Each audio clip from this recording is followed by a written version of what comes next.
الله أكبر. الحمد لله رب العالمين الرحمن الرحيم مالك يوم الدين إياك نعبد وإياك نستعين اهدنا الصراط المستقيم صراط الذين أنعمت عليهم غير المغضوب عليهم ولا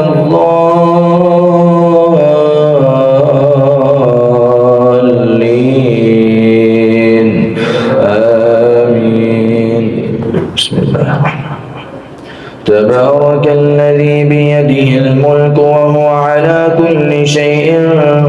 قدير الذي خلق الموت والحياة ليبلوكم أيكم أحسن عملا وهو العزيز الغفور الذي خلق 7 سماوات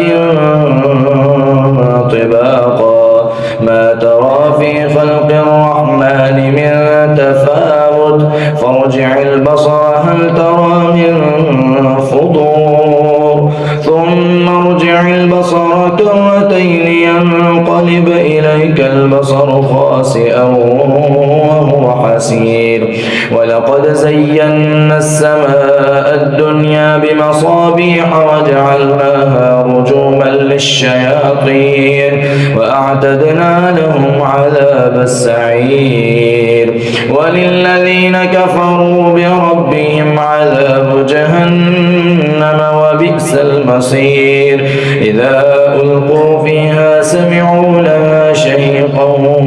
وهي تفور تكاد تميز من الغيظ كلما ألقي فيها فوج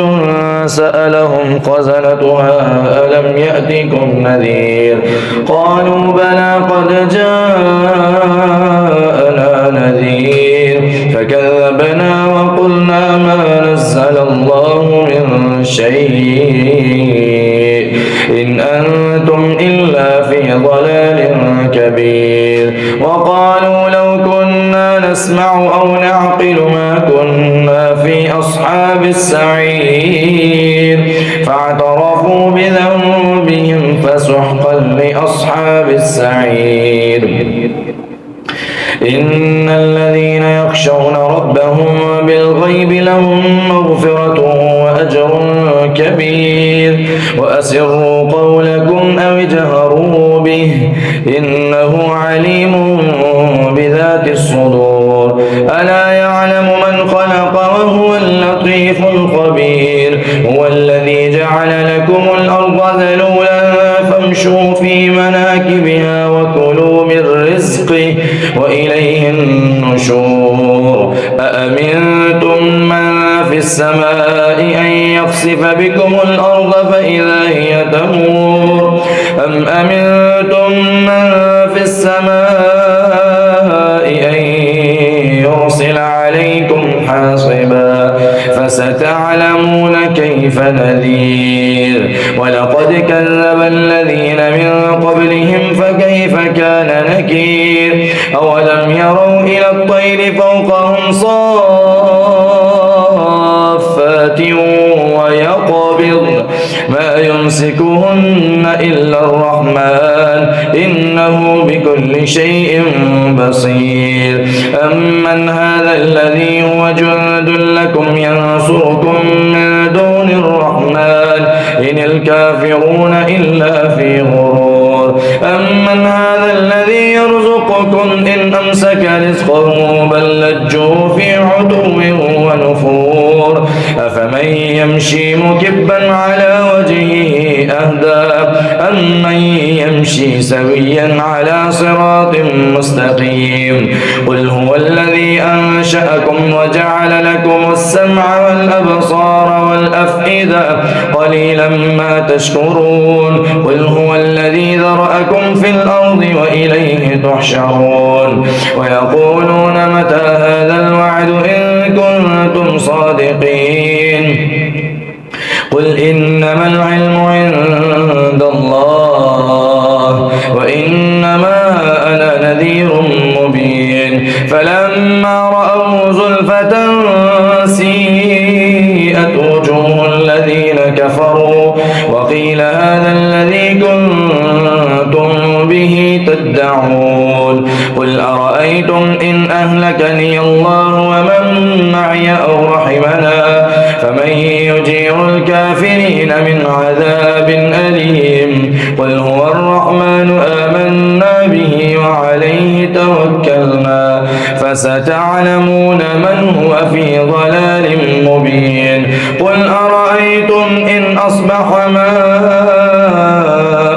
غورا فمن يأتيكم بماء معين بسم الله الرحمن الرحيم نون والقلم وما يسطرون ما أنت بنعمة ربك بمجنون وإن لك لأجرا غير ممنون وإنك لعلى خلق عظيم فستبصر ويبصرون بأيكم المفتون إن ربك هو أعلم بمن ضل عن سبيله وهو أعلم بالمهتدين فلا تطع المكذبين ودوا لو تدهن فيدهنون ولا تطع كل حلاف مهين هماز مشاء بنميم مناع للخير معتد أثيم عتل بعد ذلك زنيم أن كان ذا مال وبنين إذا تتلى عليه آياتنا قال أساطير الأولين سنسمه على الخرطوم إنا بلوناهم كما بلونا أصحاب الجنة إذ أقسموا ليصرمنها مصبحين ولا يستثنون فطاف عليها طائف من ربك وهم نائمون فأصبحت كالصريم فتنادوا مصبحين أن اغدوا على حرثكم إن كنتم صارمين فانطلقوا وهم يتخافتون ألا يدخلنها اليوم عليكم مسكين وغدوا على حرد قادرين فلما رأوها قالوا إنا لضالون بل نحن محرومون قال أوسطهم ألم أقل لكم لولا تسبحون قالوا سبحان ربنا إنا كنا ظالمين فأقبل بعضهم على بعض يتلاومون قالوا يا ويلنا إنا كنا طاغين عسى ربنا أن يبدلنا خيرا منها إنا إلى ربنا راغبون كذلك العذاب ولعذاب الآخرة أكبر لو كانوا يعلمون إن للمتقين عند ربهم جنات النعيم أفنجعل المسلمين كالمجرمين ما لكم كيف تحكمون أم لكم كتاب فيه تدرسون إن لكم فيه لما تخيرون أم لكم أيمان علينا بالغة إلى يوم القيامة إن لكم لما تحكمون سلهم أيهم بذلك زعيم أم لهم شركاء فليأتوا بشركائهم إن كانوا صادقين يوم يكشف عن ساق ويدعون إلى السجود فلا يستطيعون خاشعة أبصارهم ترهقهم ذلة وقد كانوا يدعون إلى السجود وهم سالمون فذرني ومن يكذب بهذا الحديث سنستدرجهم من حيث لا يعلمون وأملي لهم إن كيدي متين أم تسألهم أجرا فهم من مغرم مثقلون أم عندهم الغيب فهم يكتبون فاصبر لحكم ربك ولا تكن كصاحب الحوت إذ نادى وهو مكظوم لولا أن تداركه نعمة من ربه لنبذ بالعراء وهو مذموم فاجتباه ربه فجعله من الصالحين وإن يكاد الذين كفروا ليزلقونك بأبصارهم لما سمعوا الذكر ويقولون إنه لمجنون وما هو إلا ذكر للعالمين. بسم الله الرحمن الرحيم. الحاقة ما الحاقة وما أدراك ما الحاقة كذبت ثمود وعاد بالقارعة فأما ثمود فأهلكوا بالطاغية وأما عاد فأهلكوا بريح صرصر عاتية سخرها عليهم 7 ليال و8 أيام حسوما فترى القوم فيها صرعا كأنهم أعجاز نخل خاوية فهل ترى لهم من باقية وجاء فرعون ومن قبله والمؤتفكات بالخاطئة فعصوا رسول ربهم فأخذهم أخذة رابية إنا لما طغى الماء حملناكم في الجارية لنجعلها لكم تذكرة وتعيها أذن واعية فإذا نفخ في الصور نفخة واحدة وحملت الأرض والجبال فدكتا دكة واحدة فيومئذ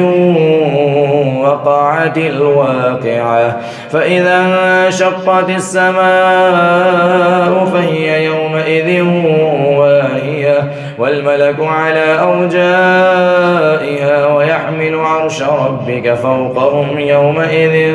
8 يومئذ تعرضون لا تخفى منكم خافية فأما من أوتي كتابه بيمينه فيقول هاؤم اقرءوا كتابيه إني ظننت أني ملاق حسابيه فهو في عيشة راضية قطوفها دانية كلوا واشربوا هنيئا بما أسلفتم في الأيام الخالية اللهم اجعلنا منهم. وأما من أوتي كتابه بشماله فيقول يا ليتني لم أوت كتابيه ولم أدر ما حسابيه يا ليتها كانت القاضية ما أغنى عني ماليه هلك عني سلطانيه خذوه فغلوه ثم الجحيم صلوه ثم في سلسلة ذرعها 70 ذراعا فاسلكوه إنه كان لا يؤمن بالله العظيم ولا يحض على طعام المسكين فليس له اليوم هاهنا حميم ولا طعام إلا من غسلين لا يأكله إلا الخاطئون فلا أقسم بما تبصرون وما لا تبصرون إنه لقول رسول كريم وما هو بقول شاعر قليلا ما تؤمنون ولا بقول كاهن قليلا ما تذكرون تنزيل من رب العالمين ولو تقول علينا بعض الأقاويل لأخذنا منه باليمين ثم لقطعنا منه الوتين فما منكم من أحد عنه حاجزين وإنه لتذكرة للمتقين وإنا لنعلم أن منكم مكذبين وإنه لحسرة على الكافرين وإنه لحق اليقين فسبح باسم ربك العظيم. بسم الله الرحمن الرحيم سأل سائل بعذاب واقع للكافرين ليس له دافع من الله ذي المعارج تعرج الملائكة والروح إليه في يوم كان مقداره 50,000 سنة فاصبر صبرا جميلا إنهم يرونه بعيدا ونراه قريبا يوم تكون السماء كالمهل وتكون الجبال كالعهن ولا يسأل حميم حميما يبصرونهم يود المجرم لو يفتدي من عذاب يومئذ ببنيه وصاحبته وأخيه وفصيلته التي تؤويه ومن في الأرض جميعا ثم ينجيه كلا إنها لظى نزاعة للشوى تدعو من أدبر وتولى وجمع فأوعى إن الإنسان خلق هلوعا إذا مسه الشر جزوعا وإذا مسه الخير منوعا إلا المصلين الذين هم على صلاتهم دائمون والذين في أموالهم حق معلوم للسائل والمحروم والذين يصدقون بيوم الدين والذين هم من عذاب ربهم مشفقون إن عذاب ربهم غير مأمون والذين هم لفروجهم حافظون إلا على أزواجهم أو ما ملكت أيمانهم فإنهم غير ملومين فمن ابتغى وراء ذلك فأولئك هم العادون والذين هم لأماناتهم وعهدهم راعون والذين هم بشهاداتهم قائمون والذين هم على صلاتهم يحافظون أولئك في جنات مكرمون فما للذين كفروا قبلك مهطعين عن اليمين وعن الشمال عزين أيطمع كل امرئ منهم أن يدخل جنة نعيم كلا إنا خلقناهم مما يعلمون كلا إنا خلقناهم مما يعملون فلا أقسم برب المشارق والمغارب إنا لقادرون على أن نبدل أمثالكم وننشئكم فيما لا تعلمون فذرهم يخوضوا ويلعبوا حتى يلاقوا يومهم الذي يوعدون يوم يخرجون من الأجداث سراعا كأنهم إلى نصب يوفضون فلا أقسم برب المشارق والمغارب إنا لقادرون على أن نبدل خيرا منهم وما نحن بمسبوقين فذرهم يخوضوا ويلعبوا حتى يلاقوا يومهم الذي يوعدون يوم يخرجون من الأجداث سراعا كأنهم إلى نصب يوفضون خاشعة أبصارهم ترهقهم ذلة ذلك اليوم الذي كانوا يوعدون بسم الله الرحمن الرحيم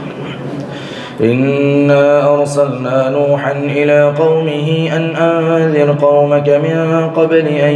يأتيهم عذاب أليم قال يا قوم إني لكم نذير مبين أن اعبدوا الله واتقوه وأطيعون يغفر لكم من ذنوبكم ويؤخركم إلى أجل مسمى إن أجل الله إذا جاء لا يؤخر لو كنتم تعلمون قال رب إني دعوت قومي ليلا ونهارا فلم يزدهم دعائي إلا فرارا وإني كلما دعوتهم لتغفر لهم جعلوا أصابعهم في آذانهم واستغشوا ثيابهم وأصروا واستكبروا استكبارا ثم إني دعوتهم جهارا ثم إني أعلنت لهم وأسررت لهم إسرارا فقلت استغفروا ربكم إنه كان غفارا يرسل السماء عليكم مدرارا ويمددكم بأموال وبنين ويجعل لكم جنات ويجعل لكم أنهارا ما لكم لا ترجون لله وقارا وقد خلقكم أطوارا ألم تروا كيف خلق الله 7 سماوات طباقا وجعل القمر فيهن نورا وجعل الشمس سراجا والله أنبتكم من الأرض نباتا ثم يعيدكم فيها ويخرجكم إخراجا والله جعل لكم الأرض بساطا لتسلكوا منها سبلا فجاجا قال نوح رب إنهم عصوني واتبعوا من لم يزده ماله وولده إلا خسارا ومكروا مكرا كبارا وقالوا لا تذرن آلهتكم ولا تذرن ودا ولا سواعا ولا يغوث ويعوق ونسرا وقد أضلوا كثيرا ولا تزد الظالمين إلا ضلالا مما خطيئاتهم أغرقوا فأدخلوا نارا فلم يجدوا لهم من دون الله أنصارا وقال نوح رب لا تذر على الأرض من الكافرين ديارا إنك إن تذرهم يضلوا عبادك ولا يلدوا إلا فاجرا كفارا رب اغفر لي ولوالدي ولمن دخل بيتي مؤمنا وللمؤمنين والمؤمنات ولا تزد الظالمين إلا تبارا بسم الله الرحمن الرحيم قل أوحي إلي أنه استمع نفر من الجن فقالوا إنا سمعنا قرآنا عجبا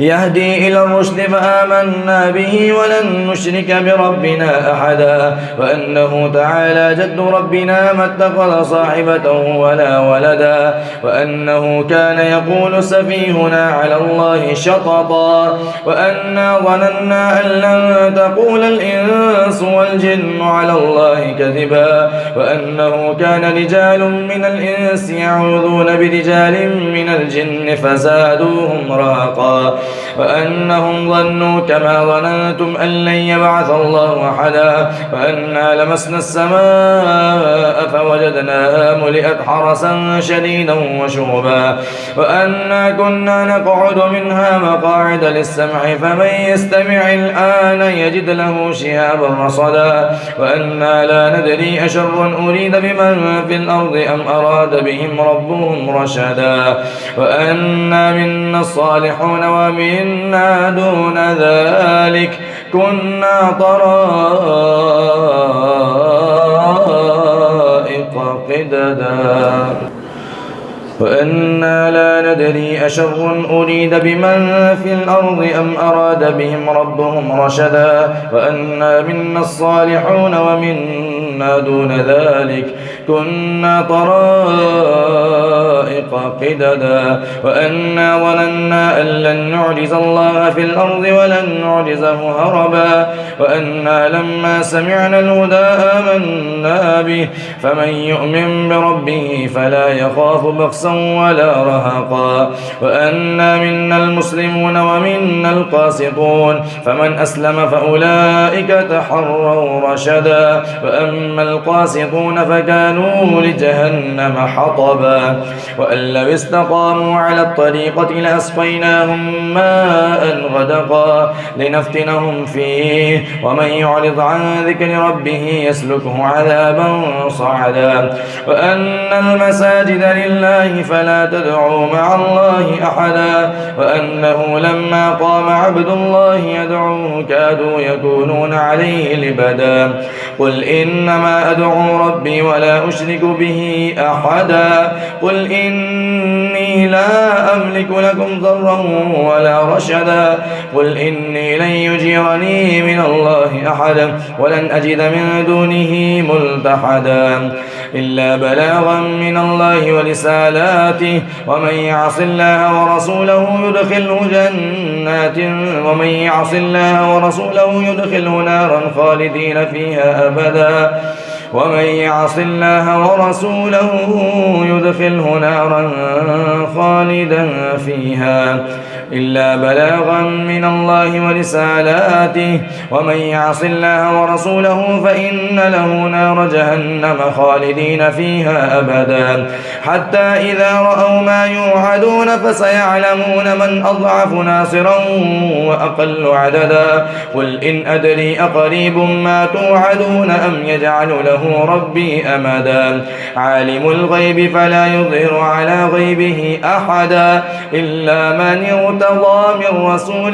فإنه يسلك من بين يديه ومن خلفه رصدا ليعلم أن قد أبلغوا رسالات ربهم وأحاط بما لديهم وأحصى كل شيء عددا بسم الله الرحمن الرحيم يا أيها المزمل قم الليل إلا قليلا نصفه أو انقص منه قليلا أو زد عليه ورتل القرآن ترتيلا إنا سنلقي عليك قولا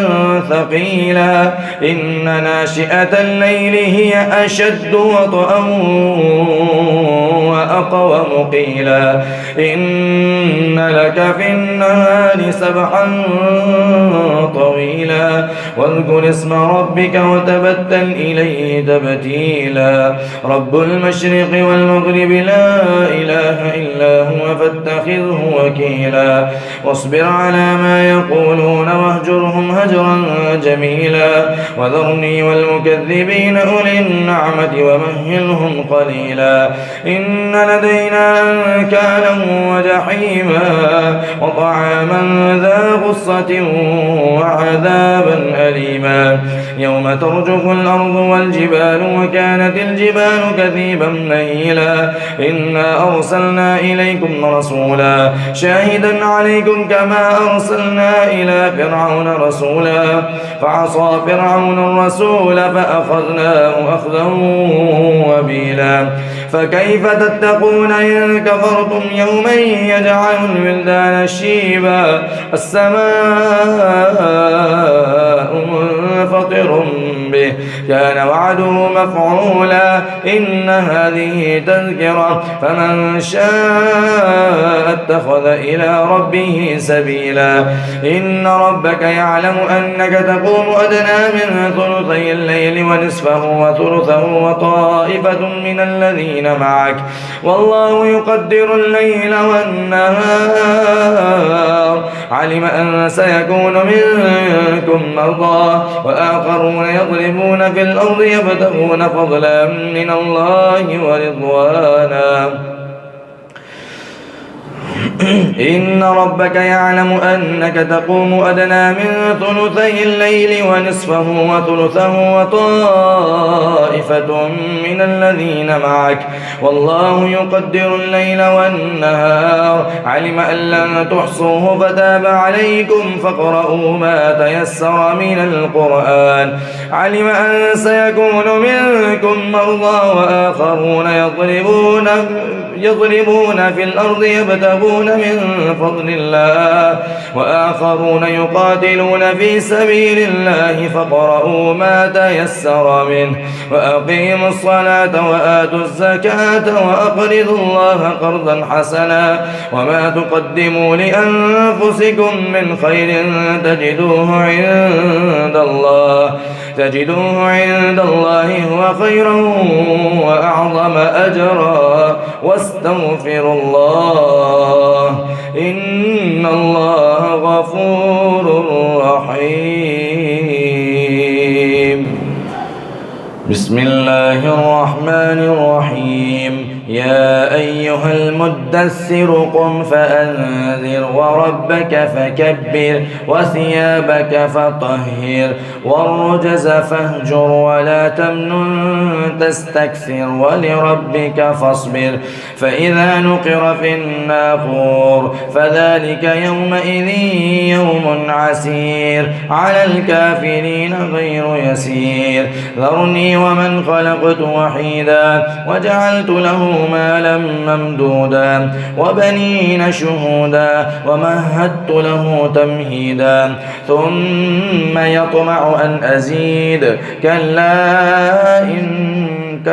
إنه كان لآياتنا عنيدا سأرهقه صعودا إنه فكر وقدر فقتل كيف قدر ثم قتل كيف قدر ثم نظر ثم عبس وبصر ثم أدبر واستكبر فقال إن هذا إلا سحر يؤثر إن هذا إلا قول البشر سأصليه سقر وما أدراك ما سقر لا تبقي ولا تذر لواحة للبشر عليها 19 وما جعلنا أصحاب النار إلا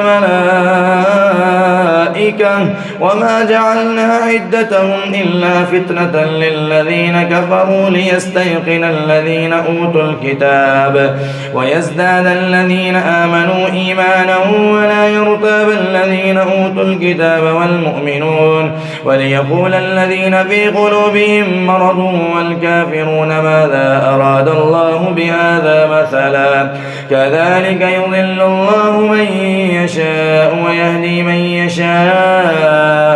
وما يعلم جنود ربك إلا هو وما هي إلا ذكرى للبشر كلا والقمر والليل إذ أدبر والصبح إذا أسفر إنها لإحدى الكبر نذيرا للبشر لمن شاء منكم أن يتقدم أو يتأخر كل نفس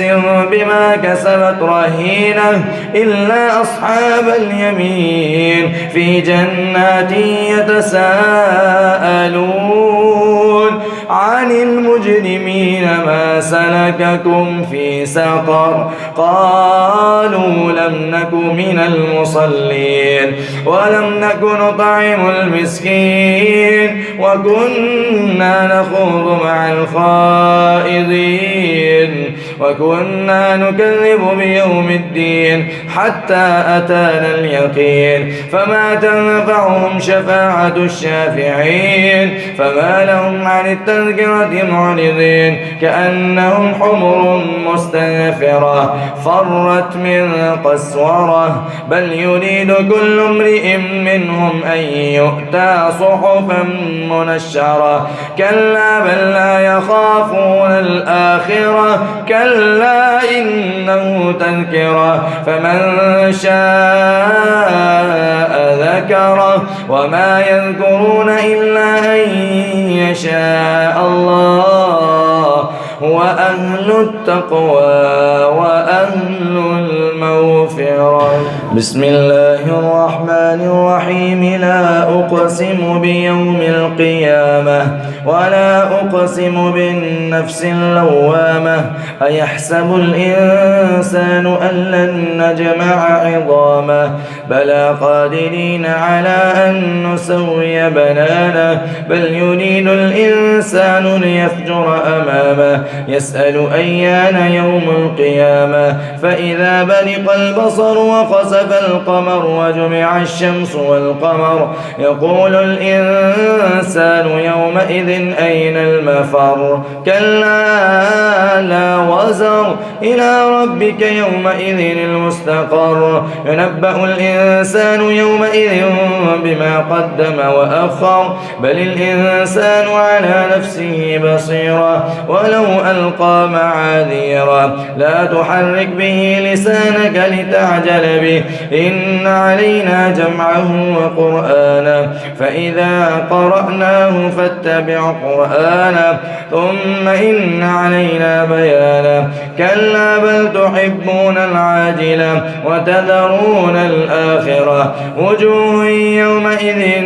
ناظرة إلى ربها ناظرة ووجوه يومئذ باسرة تظن أن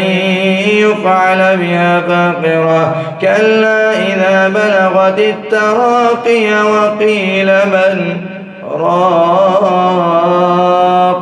وظن أنه الفراق والتفت الساق بالساق إلى ربك يومئذ المساق فلا صدق ولا صلى ولكن كذب وتولى ثم ذهب إلى أهله يتمطى أولى لك فأولى ثم أولى لك فأولى أيحسب الإنسان أن يترك سدى ألم يكن نطفة من مني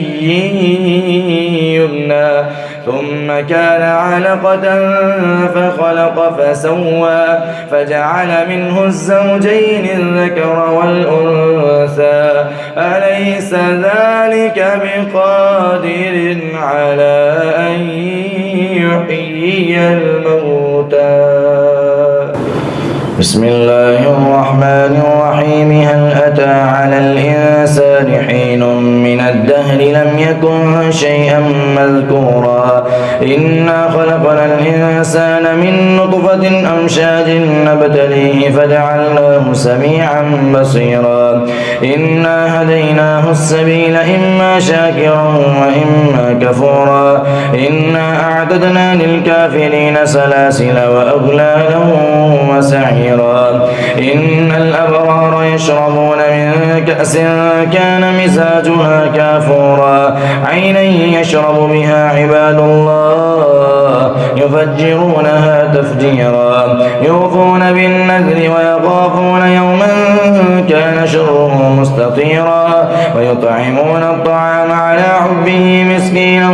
ويتيما وأسيرا إنما نطعمكم لوجه الله لا نريد منكم جزاء ولا شكورا إنا نخاف من ربنا يوما عبوسا قمطريرا فوقاهم الله شر ذلك اليوم ولقاهم نظرة وسرورا وجزاهم بما صبروا جنة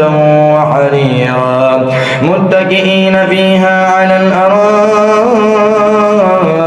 لا يرون فيها شمسا ولا زمهريرا ودانية عليهم ظلالها وذللت قطوفها تذليلا ويطاف عليهم بآنية من فضة وأكواب كانت قوارير من فضة قدروها تقديرا ويسقون فيها كأسا كان مزاجها زنجبيلا عينا فيها تسمى سلسبيلا ويطوف عليهم ولدان مخلدون إذا رأيتهم حسبتهم لؤلؤا منثورا وإذا رأيت ثم رأيت نعيما وملكا كبيرا عاليهم ثياب سندس خضر واستبرق وحلوا أسامر من فضة وسقاهم ربهم شرابا طهورا إن هذا كان لكم جزاء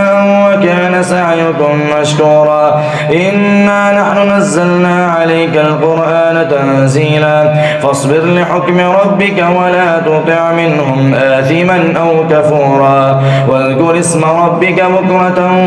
وأصيلا ومن الليل فاسجد له وسبحه ليلا طويلا إن هؤلاء يحبون العاجلة ويذرون وراءهم يوما ثقيلا نحن خلقناهم وشددنا أسرهم وإذا شئنا بدلنا أمثالهم تبديلا إن هذه تذكرة فمن شاء اتخذ إلى ربه سبيلا وما تشاءون إلا أن يشاء الله إن الله كان عليما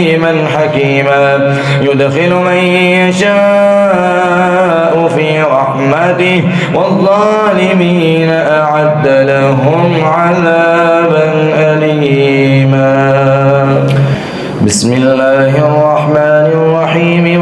والمرسلات عرفا فالعاصفات عصفا والناشرات نشرا فالفارقات فرقا فالملقيات ذكرا عذرا أو نذرا إنما توعدون لواقع فإذا النجوم طمست وإذا السماء فرجت وإذا الجبال نصفت وإذا الرسل أقتت لأي يوم أجلت ليوم الفصل وما أدراك ما يوم الفصل ويل يومئذ للمكذبين ألم نهلك الأولين ثم نتبعهم الآخرين كذلك نفعل بالمجرمين ويل يومئذ للمكذبين ألم نخلقكم من ماء مهين فجعلناه في قرار مكين إلى قدر معلوم فقدرنا فنعم القادرون ويل يومئذ للمكذبين ألم نجعل الأرض كفاتا أحياء وأمواتا وجعلنا فيها رواسي شامخات وأسقيناكم ماء فراتا ويل يومئذ للمكذبين هذا يوم لا ينطقون انطلقوا إلى ما كنتم به تكذبون انطلقوا إلى ظل ذي ثلاث شعب لا ظليل ولا يغني من اللهب إنها ترمي بشرر كالقصر كأنه جمالة صفر ويل يومئذ للمكذبين هذا يوم لا ينطقون ولا يؤذن لهم فيعتذرون ويل يومئذ للمكذبين هذا يوم الفصل جمعناكم والأولين فإن كان لكم كيد فكيدون ويل يومئذ للمكذبين إن المتقين في ظلال وعيون وفواكه مما يشتهون كلوا واشربوا هنيئا بما كنتم تعملون إنا كذلك نجزي المحسنين ويل يومئذ للمكذبين كلوا وتمتعوا قليلا إنكم مجرمون ويل يومئذ للمكذبين وإذا قيل لهم اركعوا لا يركعون ويل يومئذ للمكذبين فبأي حديث بعده